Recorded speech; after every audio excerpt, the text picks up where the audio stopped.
Dragons are a very fun and popular thing to draw, but they are extra challenging to master because there is so much variety in their design. This dragon from the Dragon Prince and Toothless from How to Train Your Dragon look very different from each other, and yet you still look at both and think, yep, that there's a dragon.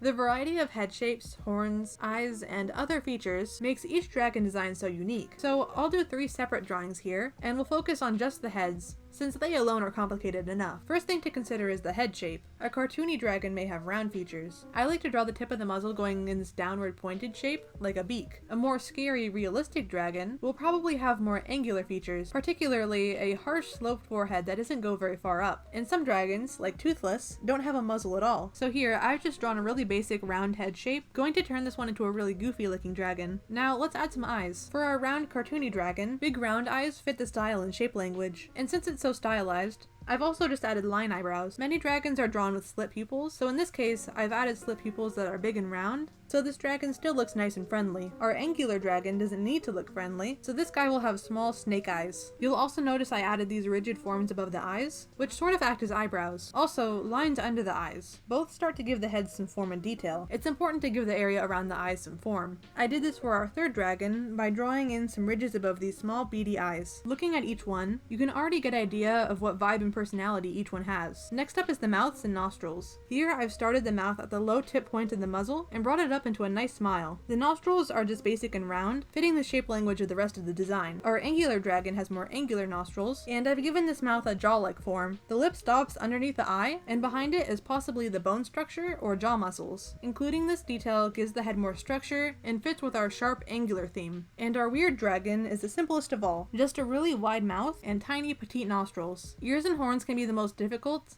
but also the most fun step in this process. You can draw deer-like ears that stick out to the sides and cute round horns like these. You can place horns right on top of the head or lower down around the sides of the face. It's also good to use more than one size for the sake of variety. Another good horn structure is S-curves that taper into points. These tend to have ridges and go out towards the back of the head. Notice how there are no visible ears on this one. Not all dragon designs have noticeable ears. If there is something in place of where the ears should be, like horns in this case, no one will question why they aren't visible. Maybe the dragon hears through its horns, who knows? Also, just added some spikes to the neck. These horns are small and are C-curves instead of S-curves. For this guy, I've used fin ears, which look good on just about any dragon design. So that should be all. Here are our 3 complete dragons. You can take these design elements, mix them up, change them to your liking, and you'll be off to a great start. If you get frustrated with your drawings, looking at more reference images will always help.